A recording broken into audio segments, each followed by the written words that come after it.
Well, hello, and welcome back to the Hunt Harvest Health podcast.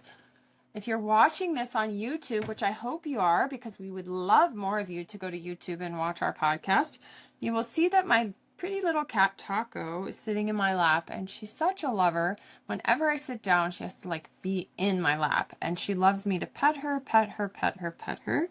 So she's being a little bit of a pest right now, but she's so sweet. I feel bad just kicking her out. I really should, but all right. Well, today's podcast, I just wanted to share a little bit on a topic that I feel like this week in clinical practice, I was talking to everybody about, and that is triglycerides.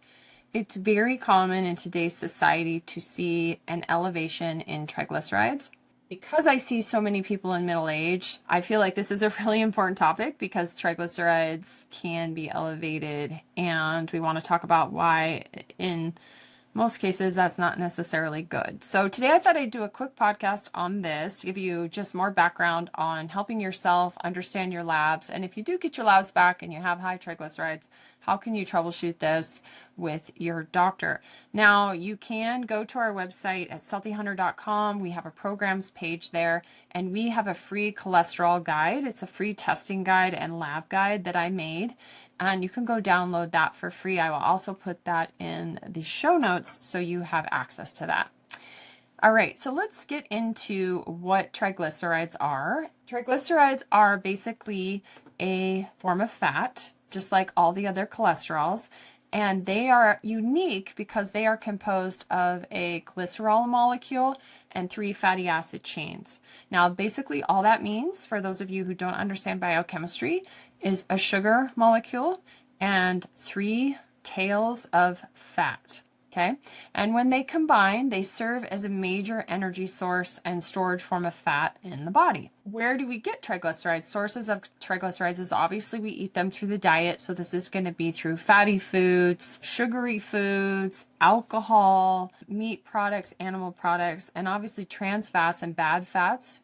You're going to get that as well. These are broken down into, again, that glycerol molecule, the free fatty acid chains, and they are absorbed through the GI tract into the bloodstream. The other source of triglycerides is actually what we call endogenous triglycerides, and these are ones that you make in your liver, synthesized in the liver and also in your fat. And they're synthesized from, again, excess glucose and free fatty acids in a process what is called lipogenesis.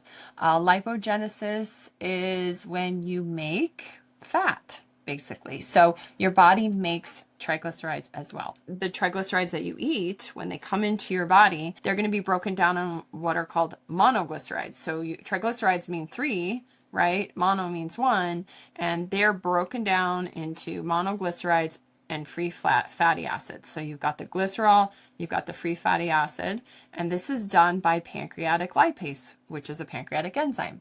And we've talked about that in our GI health series that we did recently. You can learn all about the pancreas and why it's so important. And then once it's absorbed into the intestinal epithelial cells, they're basically reassembled. So it's like they break them up, they pull them through the lining of the intestine, and then they put them back together, and they get packaged into the chylomicron. Okay, and then the chylomicron is what is going to take it into circulation. Then the VLDL is going to carry that as well, that triglyceride, through the blood to target tissue. And once it gets to the target tissue actually has an enzyme called lipoprotein lipase on it. It's endothelial cells. It's cells that are, at the tissue. It's going to actually hydrolyze triglyceride into free fatty acids and glycerol. So there's a lot of breaking down, bringing back together, bringing to target tissues, breaking down, and then bringing back together. So triglycerides are actually sort of complicated if you think about it. But the free fatty acids, once you've broken it down in the final form, you have these free fatty acids which can be taken up by the cells for energy or storage. Now, storage of triglycerides primarily happens in fat. which we call adipose tissue. And to a lesser extent, they are stored in the liver. So the fat tissue acts as a long-term energy reserve. And obviously fat provides insulation and protection for organs. So fat is very important. And our fat is making triglycerides, and our fat is storing triglycerides. So it's very important. Now the liver is synthesizing those endogenous triglycerides, which we talked about during the lipogenesis process. Now this is the conversion. Lipogenesis is the conversion of carbohydrate to fat.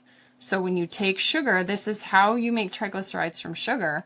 Is you have glucose, and you've got a carb, and you convert it to fat, okay? So that is called lipogenesis. Now, you store small amounts of triglycerides in your liver for like immediate energy, okay? So you need energy right now, you can pull those triglycerides from the liver.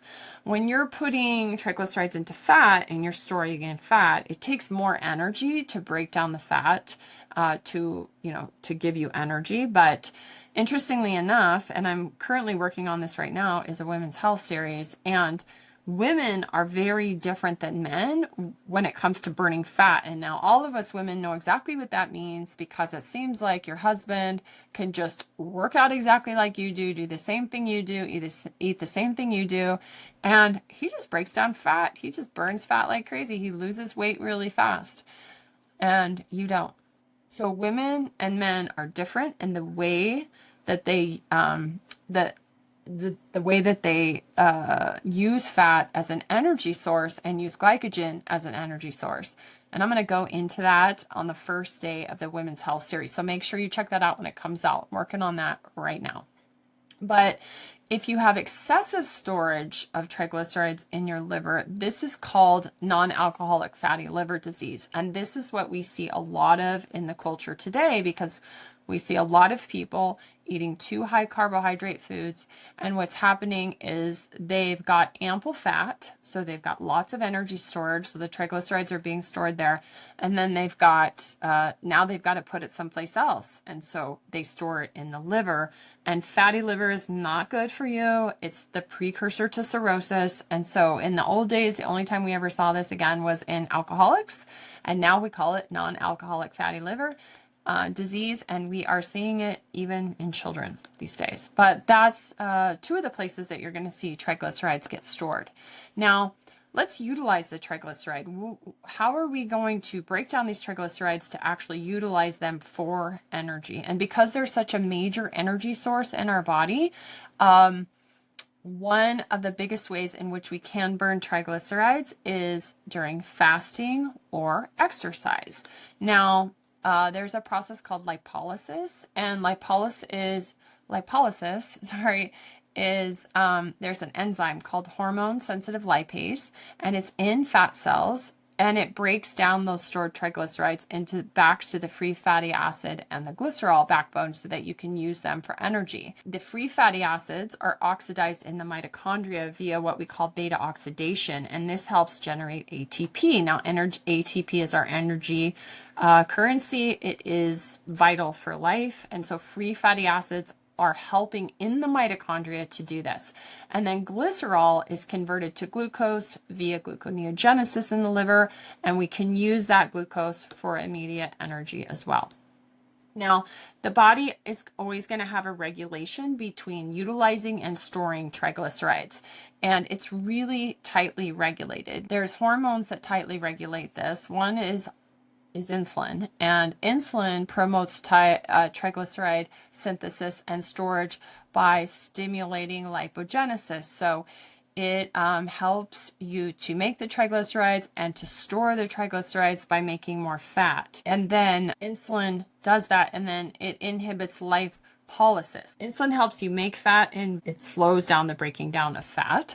And this is why we can see a problem when insulin is really dysregulated, especially in people with metabolic disease. They start adding weight with too much insulin.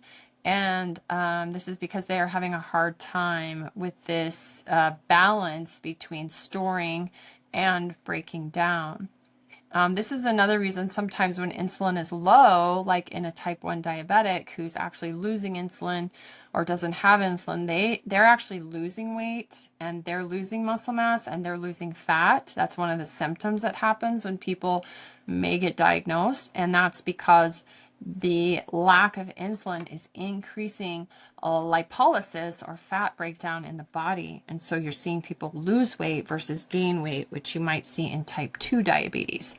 Other hormones that help to in the balance of triglycerides, glucagon and epinephrine. They stimulate lipolysis during fasting or stress. So again, they help to break down fat when you're fasting, which could just be an overnight fast from dinner to breakfast, and during exercise to use for energy. Also, if you're highly stressed out, that makes sense, right? You got a lot of adrenaline. Adrenaline, you need quick energy now, so that adrenaline is going to stimulate the liver to release to utilize triglycerides. It's also going to quickly try to break down fat if there's not enough in the liver for that source. So adrenaline, if you're constantly running on adrenaline, you can see some of that as well. And then thyroid hormones also regulate this because they enhance triglyceride breakdown and utilization. So thyroid function is actually very important in managing your level of triglycerides. And we're going to talk about that here in a minute. Now, what is the clinical relevance of having a few different things? Let's talk number one about elevated triglycerides. And this is called hypertriglyceridemia, just high triglycerides. You know, the clinical relevance with this is we see more cardiovascular disease, we see more pancreatitis, and we see more metabolic syndrome. Low triglycerides, this occurs in malnutrition. Again, just like I said, maybe that type 1 diabetic, their cells are starving because they have no insulin.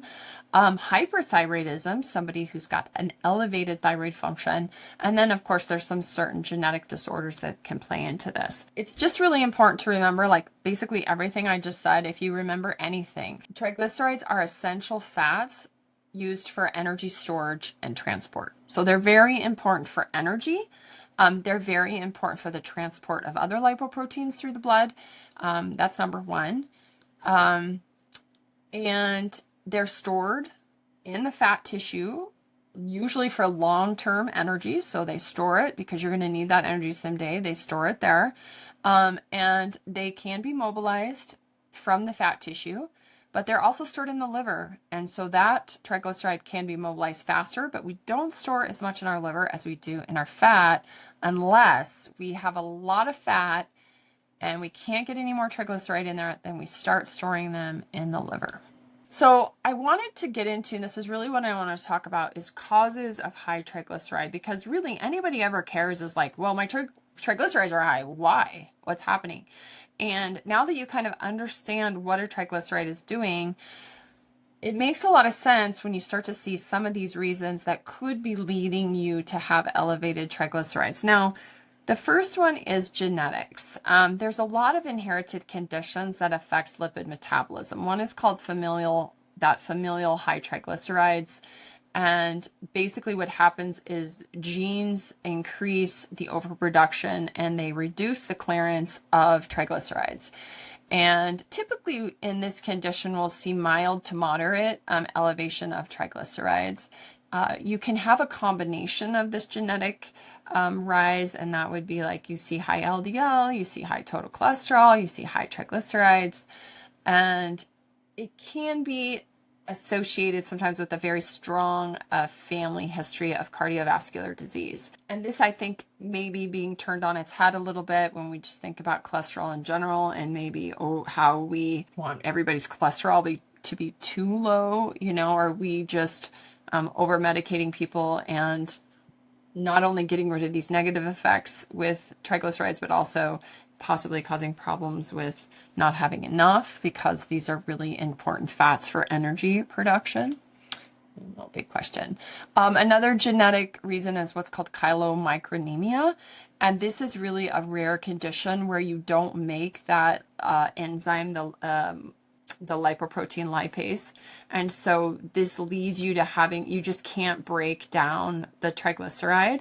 And so this just leads you to having super high levels usually over 1,000 milligrams per deciliter. And this can increase your risk of pancreatitis, which again, we talked about as well in the GI Health series, pancreatitis. And then you can have what's called an apolipoprotein C2 deficiency. And these are, again, defective enzymes, and they cause impaired triglyceride breakdown again. So that just means you're going to have more triglycerides in your blood. Now, acquired causes these are more common. Okay, these are more common. Genetics in general, when it comes to anything, generally 5% of the mix. There can, again, these rare ones are even less than that, but really the environment and the diet and all these kinds of things are going to play in much more heavily to why you're going to have high triglycerides. Now, number one would be metabolic disorders like obesity. And when you have excess fat tissue, this increases triglyceride synthesis again, and it reduces clearance. And you literally can store it. It increases, and your liver's making more of it. And especially if you're eating all this triglyceride food, you got it coming in. There's just so much energy. And so obesity, all that excess fat tissue, which is like an endocrine organ, it's also just making triglycerides. And then it's storing them as well. Diabetes, not everybody who's obese has diabetes. So, we should clarify that situation. But diabetes itself, and that's mainly because of the insulin resistance that increases free fatty acid release, and this leads to higher triglyceride production in the body. And then before diabetes, we have what's called metabolic syndrome, and this is the combination of abdominal obesity, high blood sugar, high blood pressure, and the what we call high cholesterols, I guess, or this difference in the levels of your cholesterol. That's another big one. And then the non-alcoholic fatty liver. This is liver accumulation of these triglycerides, and that is something that we could see in somebody who's had long-term elevation of triglycerides. But these metabolic disorders will all cause elevation, and we will see more elevation in these disorders routinely as well. Endocrine disorders. Now back to the thyroid. A lot of people have thyroid dysfunction, especially women, and I see it in men as well. There's men that have thyroid dysfunction. We just don't talk about it as much, but the thyroid is very important in the metabolism of these fats. And as you know, your thyroid is your main metabolic organ, and it's controlling metabolism of your cells. So if you've got a slow thyroid, this is going to slow metabolism in general, and it's going to slow your ability to clear these triglycerides. So if you can't clear them very fast, you just have them built up in the fat tissue and in the liver, and then again, they're floating around in the blood, you're going to have higher triglyceride levels. So if you are having the symptoms of hypothyroidism as well, which may be your hair is falling out, your nails won't grow, your skin is super dry, your fingers and toes are cold all the time, you're depressed, you can't get out of bed, you're gaining weight, you have brain fog. There's a number of different symptoms that can go along with that. And you went to your doctor and you have high triglycerides, that could be because your thyroid is slowing down. So the obvious first thing to do is to fix your thyroid, improve that. And then obviously too, if you're obese or have metabolic syndrome, which can be common, you want to fix those. But I have lots of people that are not obese. They do not have diabetes. They have dysregulated thyroids and they have high triglycerides. So that's one thing to think about and to rule out. We always have what are called differentials in medicine. So if somebody comes in with a condition, I want to look at what are all the differentials that could be causing this problem in my patient. And so it's not like, oh, just stop eating fat and stop eating sugar. Maybe it's like, what's your thyroid doing? We should check your thyroid. So that's one.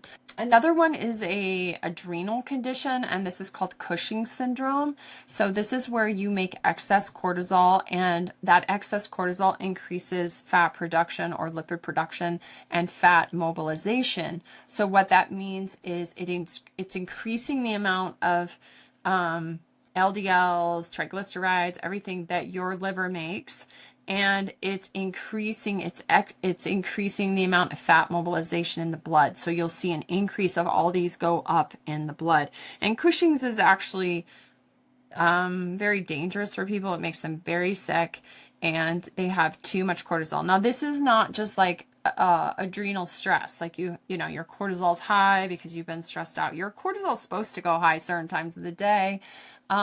It's meant to work that way. It's there to help you manage prolonged and chronic stress. But if you have Cushing's syndrome, everything's going to be much more advanced, extreme, and severe side effects that go along with that. So making sure the adrenal is working well and you're not missing that in your differential. Growth hormone actually alters lipid metabolism as well. So there is a condition called acromegaly, and these are the people that have lots of excess growth hormone. You know, their hands grow huge, their face grows huge. They, if they had it before childhood, it's like a pituitary disorder. The tallest man in the world, he had acromegaly. And so we will see triglyceride issues with acromegaly as well. I always take into account, and usually on most of my patients, I'm running kidney function tests. At the same time, I would be running thyroid tests and running lipids. And if somebody has chronic kidney disease, you're obviously going to know this. I only have a few patients that have this. It's actually quite rare in healthy circles, you know, kidney disease. But with chronic kidney disease, you're going to have a reduction of that lipoprotein lipase, and that kind of breaks down the triglycerides. So this is going to contribute to higher triglycerides in the blood. And when you have nephrotic syndrome, excessive protein in the urine leads to increased liver production of lipoproteins, and this will raise triglycerides in the blood. So the kidney's not functioning well, you're likely going to also see triglycerides in the blood going up. The next one would be liver diseases, and the same labs that we check for kidney disease, we're also looking at the liver. So if you're an alcoholic, high triglycerides are going to be very common for you. And this is one of the things that I will see in people that are drinking too much, is they will have an elevation of triglycerides. They may even have some metabolic markers. You know, they have high blood pressure. They may have elevated liver enzymes.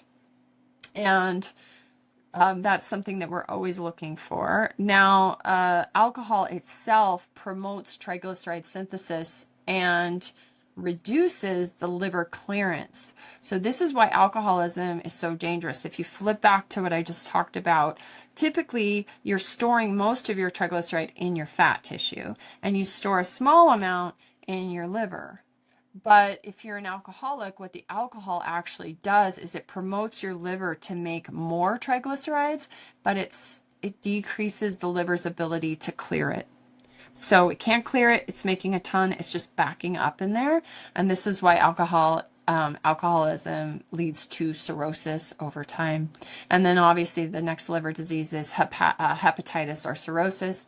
And hepatitis is liver inflammation. We think of, you know, conditions like hepatitis A, B, and C, but cirrhosis is the end stage. You can get cirrhosis from hepatitis as well, but any inflammation of the liver, this is just going to affect the liver's ability to regulate lipid metabolism in general. So you may see elevation of triglyceride.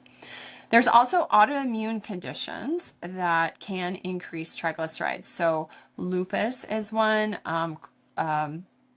chronic inflammatory diseases like rheumatoid arthritis.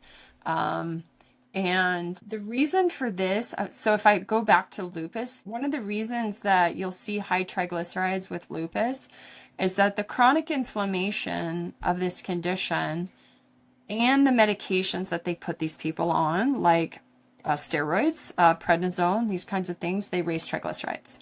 And we're going to talk about medications in a minute, but that's part of it. So it's the inflammation, it's the medication that's causing you to bring inflammation down. Those actually up your cholesterols and your triglyceride. And then if we hit the next group, this would be dietary factors. So what dietary factors are increasing your triglycerides?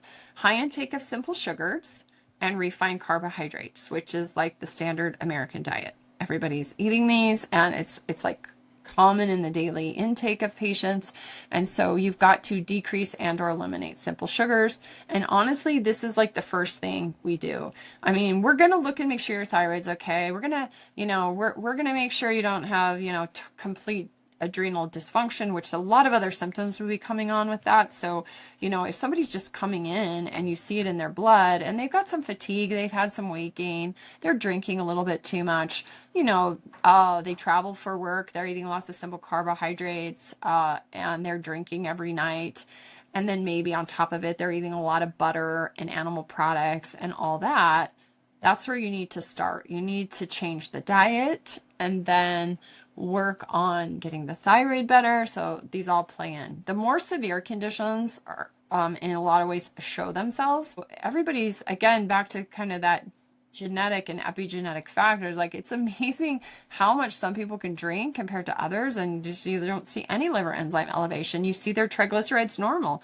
And then some people drink a lot, and the only thing that happens is their triglycerides go up until, of course, later. Everything's going to start changing, but that may be the only thing. And so you think, oh, that's weird. Everybody can be really different. But when it comes to the diet, the other thing is, again, we talk about animal-based diets here a lot. Ryan's doing it. You eat a lot of butter, you eat bacon, you eat animal fats, you eat saturated fats. We will see triglycerides going up on that diet, but actually, once somebody gets stabilized and they're completely off sugar, they're not drinking alcohol, and they're not eating any carbohydrate, we see the triglycerides start to drop. And that's because you're not getting the glycerol part of it and the sugar part of it. And, it doesn't seem to always be a huge indicator. Any carnivore people that I continue to see elevation in triglyceride, I always am going to go back to these things. Is there a thyroid issue? Is there an estrogen issue? And I'll touch on that in a minute, but I'm going to talk more about estrogen and that in the women's health series as well. Other things that will increase triglycerides are physical inactivity, which is a no-duh, because you're not like doing anything to burn all that excess energy that your fat and your liver are storing. So you need to exercise, you need to move. And then smoking actually impairs lipid metabolism and contributes to inflammation. And so we will see lipids be off with smoking. Now, there is a list of medications that we will see when people start taking these. We can see an increase in triglycerides. One is actually birth control pills. And we can see it in hormone replacement therapy in menopausal women as well, or menopausal hormonal replacement therapy. We can see triglycerides go up. And I'm going to touch on this and the mechanism of this and the biochemistry of this in the Women's Health series. Again, stay tuned for that. Corticosteroids, these increase fat, what we call mobilization, and they make more triglycerides. So they move, basically create more fat, and in that, they make more triglycerides. And so corticosteroids, have some side effects that can be are not reversible, like the moon phases, and there's different things that can happen in the body. So you've got to be careful with corticosteroids dosing, duration, etc. But some people don't have a choice, they have to be on some of these medications, and so there will be side effects. Beta blockers are another one. These are cardiovascular medications, and they do reduce your triglyceride clearance, so you can't get rid of them as easily, so this could raise your triglycerides. Diuretics, a specific group of diuretics called thiazide diuretics, they alter lipid metabolism and contribute to high triglycerides as well. So, and then retinoids. Now, this is a really interesting one for you women out there who are using retinoid for your acne or other skin conditions. These can elevate triglycerides, so you want to watch out for that. If you're using a lot of retinoids and you notice your triglycerides are going up, this could be the reason. And typically with retinoids, what I see is you really only should be using them once to twice a week or something, not necessarily all the time. And then antipsychotic medications can also increase triglycerides, as well as HIV antiviral therapy. These protease inhibitors, they're particularly implicated in increasing triglycerides. So again, medications a lot of people are on different medications, and that could be leading to it. Other reasons that are just more serious, and like you be in the hospital, you know, high triglycerides, you wouldn't be coming into me like, why are my triglycerides high if I have sepsis? If you have sepsis, you've got a major problem and you're likely in the hospital. But how it works is you produce inflammatory cytokines and stress hormones, and this all raises triglyceride levels. They will see that in septic situations. Acute pancreatitis, which can be caused from the high triglyceride in the liver. Again, too much energy being stored everywhere in the fat. We see this in obesity and we see it in alcoholism. Back to that thing of like, if you're drinking a lot, the liver is making a lot of triglyceride, but it can't get rid of it. And so it's just storing it in the liver. And then you get an acute flare of the pancreas getting inflamed from all of this triglyceride that can't be broken down. And it's very painful. It can actually be lethal in some cases. And this is a sign of very high, usually over 1,000 triglycerides, and needs to be resolved for sure. And then obviously trauma or surgery, anything that causes trauma to the body, whether it was purposeful or not, creates a stress response in the body, which can elevate triglycerides in the blood, usually just for the time of the trauma or the stress. Now, pregnancy also increases triglycerides. Usually in the third trimester, we will see this happen. Again, it's liberating, it's creating more triglycerides. You're creating a person, and so your body is doing a lot of things, especially with lipid mobilization, and creating more fat when you're pregnant, so you may have higher triglycerides. And then there is this thing called postprandial lipemia, and this is a temporary rise in triglycerides after you eat. And we will see this more in people that have really severe metabolic issues. You might see this condition where they rise right after they eat and they stay elevated. But I mean, everybody's body kind of does this. When you eat food, your triglycerides go up until your body utilizes it. Your liver figures it out. You absorb it. You know, you're utilizing and storing it. You know, you're going to eat. It's going to do this whole process. It's going to go into the system. The system's going to figure out, do I need to burn these triglycerides? Do I need to store these triglycerides? And then the triglycerides will go down. So this is always why you want to be fasted when you get a lipid panel. You don't want to have eaten, because if you go drink even coffee with cream in it, your triglycerides are going to go up. So you're going to have to get your blood redrawn. So that's always why we make you fast when you are doing a lipid panel. And then as people get older, it's kind of a natural metabolic slowing process that happens. And we can see an increase in triglycerides over time as well. So aging will do that. And this is why it's really important as you age, the pillars of lifestyle like diet, movement, sleep, stress management, all of these things play huge into things like high triglycerides in the blood. All right, so before we finish, let's talk about a few of the clinical implications of having high triglycerides. You know, why is it not a good idea to have high triglycerides all the time? Now, if you're just mildly to moderately elevated, which would be, so anything under 150 is considered normal. I kind of like to see people under 100, but if you're under 150, that's considered normal. Obviously, it depends on the lab. You want to go off the lab reference range that your lab does, where you get your labs drawn. And you can see in that free cholesterol handout that we have on our website, you can see the reference ranges on there that I work with and that most labs work with, but that might help you to understand that as well. With that mild to moderate elevation, we're going to have an increased cardiovascular risk, possibly, and then associated metabolic syndrome. If you've got those things going on, then your triglycerides could be elevated, right? So we need to work on those things because your triglycerides aren't that high. They're maybe 150 to 500, which is still really high. Like if I see somebody with a 500 like triglyceride, I am like, whoa, we got a lot of work to do. But this can increase some of those risk factors. Now, again, this severe elevation is over 500, and this could be possibly leading you to acute pancreatitis. This would be where I would definitely look into genetic causes, poorly controlled diabetes, if they're an alcoholic. And if they are an alcoholic at this stage where you're seeing this elevation in triglyceride, you're likely going to see liver enzymes, you're going to see insulin dysregulation, lots of other stuff for sure. And then there's very severe elevation, which would be over 1,000. And besides maybe a severe acute pancreatitis event, these are going to be more probably related to those more rare genetic conditions, but acute pancreatitis can work a number on somebody, and these enzymes can be very high and cause a lot of damage. So when it comes to, management of triglycerides, the first thing we want to think about is mobilizing and using that stored energy that our body naturally does for us. It's saving it up for a time of famine. It's going to save it up for the winter. It's going to save it up for when we don't have food sources readily available. However, in our Western world, we have too much energy available to us all the time, and we are not burning it enough. And so those would be the first lifestyle factors that I would counsel my patients with is, we need to get you moving. We need to reduce alcohol consumption, if not completely negate it.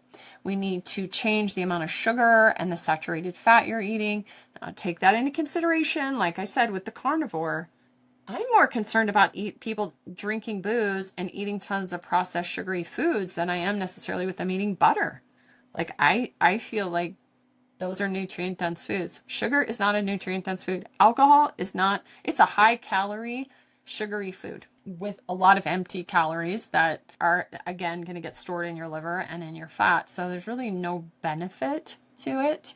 So those would be the things that I would counsel my patient on first of all. We would look at increasing maybe supplements like omega-3 fatty acids, niacin, B vitamins, fiber if people are eating plant-based foods or omnivore, getting more fiber in the diet to pull excess triglycerides out. Obviously changing the food sources. And then if they needed to, and there's some of these genetic risk factors, and you can do testing for severe genetic risk factors. I've had to do this on a few patients where we've done all the lifestyle stuff and we still see these crazy elevation. You may need to go to a statin, especially in the short term. If you're seeing an elevation and it's causing, you're concerned, especially if this person has high risk cardiovascular disease in their family, early stage cardiovascular disease, and they're not managing their other conditions very well. So they have diabetes, they have metabolic disease, they are an alcoholic, and they're working to, stop that lifestyle and make a change, but it's a process and they've got to go through it. And so sometimes these medications for short term can be very helpful, especially if the person has high blood pressure as well. That would be another thing that I would be concerned about. And do they need to be medicated for blood pressure? And there's a lot of things we could do for blood pressure, and I should probably do a podcast on that. But and then we want to treat the underlying conditions. We want to treat their diabetes. We want to treat their thyroid dysfunction. We want to treat their renal or liver disease. And we also want to manage their hormones appropriately. The amount of women put on birth control, girls and women put on birth control every day is huge. So take just that into account of what's going on. And in men, we have a large population of men on hormone replacement therapy, which is, going to also be changing their estrogen levels. And this could be also leading them, if they're not managed with their estrogen, which I see a ton of guys on hormone therapy that are not managed with their estrogen. And that's going to drive them to have elevated triglycerides, to be storing it in fat, to be building more fat, to be leading towards metabolic disease, etc. So, hormones in general, they're not a quick fix. In summary, I hope that this has helped you. I think elevated triglycerides, there's lots of different reasons that we can see in our culture today why people would have elevated triglycerides, whether that's genetic, whether that's metabolic, endocrine, it's their lifestyle, which I think is the big one, right? That's the big shining light. Maybe they're on certain medications that they can never get off of. And so you're going to need to help manage that in them, or you're going to need to find a doctor who can help support you with that. And again, it's really important to identify these underlying causes if they're there. If you're not identifying their thyroid disorder or their autoimmune disease or whatnot, and they're continuing to have this problem. And if this is you I'm talking about, I'm kind of like talking to myself, and I'm talking to you, like I'm talking to practitioners, but I'm talking to lay people. It's like, if you're this patient and you feel like your doctor is not looking at all these things, there's lots of other doctors in that cholesterol handout that's free on the website. I also have how to find a doctor who is going to likely listen to you and work with you more on these things and the underlying things. And I think that's an important resource for people because not everybody has great access to physicians in their area. However, I will say there's a huge amount of information online, podcasts like this, health influencers. It can be overwhelming to know who to listen to. And I do not profess to be an expert. I'm just a clinician. And so I work with people every day and I see these very common conditions that come up. And I'm always trying to troubleshoot too. And I am always learning. And believe me, I am just like you. Sometimes I am as confused as the next person as to what is going on. And this is the practice of medicine, really, is we're practicing, we're learning alongside you. And if we see enough of things, then we understand more and more. And this is why clinical practice is so valuable if you are a doctor recommending things to people. I could read books all day long and never see a patient and I could say like this treatment goes for every single person. And then what you realize is when you go into clinical care, literally sometimes that gets thrown out the window and the things that you think are going to work straight across the board for everybody, they just don't.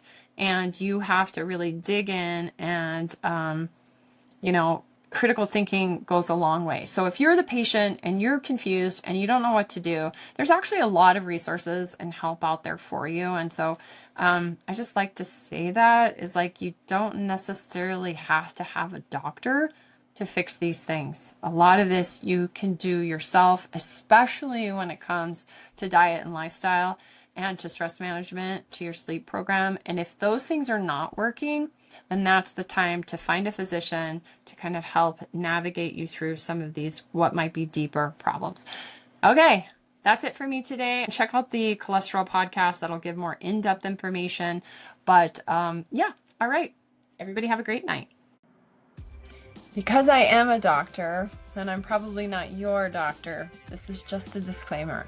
So anything here at Stealthy Hunter, Hunt Harvest Health, or Stealthy Nutrition is not used to prescribe, treat, or diagnose. And any of this information that you take from this podcast, from our website, or any other source related to Stealthy Hunter is for informational purposes only, and you use at your own risk.